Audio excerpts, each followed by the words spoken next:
పశ్చిమ గోదావరి జిల్లాలో రోడ్డు ప్రమాదం జరిగింది. దెందలూరు మండలం సత్యనారాయణపురం దగ్గర లారీ మినీ వ్యాన్ను ఢీ కొట్టింది. ప్రమాదంలో తీవ్రంగా గాయపడిన 25 మందిని ఆసుపత్రికి తరలించారు. వీరిలో పలువురి పరిస్థితి విషమంగా ఉన్నట్లు తెలుస్తోంది. లేటెస్ట్ అప్డేట్స్ మా కరెస్పాండెంట్ వినాయక్ అడిగి తెలుసుకుందాం. వినాయక్, మొత్తంగా అందరూ కూడా ఈ ప్రమాదంలో ప్రాణాపాయ నుంచి బయటపెట్టినట్టుగా తెలుస్తుంది. మొత్తంగా ఈ రోజు ఉదయం చేపల పట్టుబడి కోసం ఏలూరు వైపు నుంచి పోతునూరు వైపు, అంటే దెందూరు మండలం పోతునూరు వైపు వెళ్తున్న ఒక మినీ లారీని వెనక నుంచి వస్తున్న, అంటే తాడేపల్లి వైపు వెళ్తున్న మరో లారీ ఢీకొట్టడంతో ఈ ప్రమాదంలో మొత్తంగా 22 మందికి పైగా గాయాలైనట్లు తెలిసింది.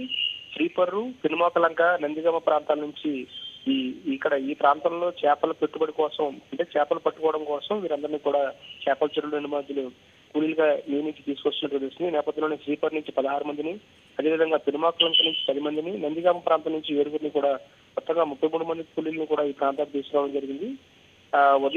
ఈ రోజు ఉదయం 6:30 ప్రాంతంలో AP 28V0652 అనే ఒక చిన్న మినీ వ్యాను బెంగళూరు దాటిన తర్వాత సత్యనారాయణపురం జాతీయ రహదారి వద్ద టర్నింగ్ తిరుగుతున్న సమయంలో ఒక్కసారిగా వెనక నుంచి వచ్చిన మరొక లారీ ఈ కొట్టడంతో ఈ ప్రమాదం చోటు చేసుకున్నట్లుగా పోలీసులు చెప్తున్నారు. ప్రస్తుతం అందరూ కూడా ప్రాణాపాయం నుంచి బయటపడినట్టుగా తెలుస్తుంది. అందులో 10 మందికి మటుకు తీవ్ర గాయాలైనట్లు చెప్తున్నారు. మరో 12 మందికి స్వల్ప గాయాలైనట్లు తెలుస్తుంది. వీరందరినీ కూడా, ఇందులో కొంతమందిని ఇప్పటికే డిశ్చార్జ్ చేయడం జరిగింది. మరోవైపు మిగతా వారందరికీ కూడా, అంటే ఎవరెవరికి తీవ్ర గాయాలు వారందరికీ కూడా ఏలూరు ప్రభుత్వానికి తరలించి వారందరికీ కూడా చికిత్స అందిస్తున్నారు.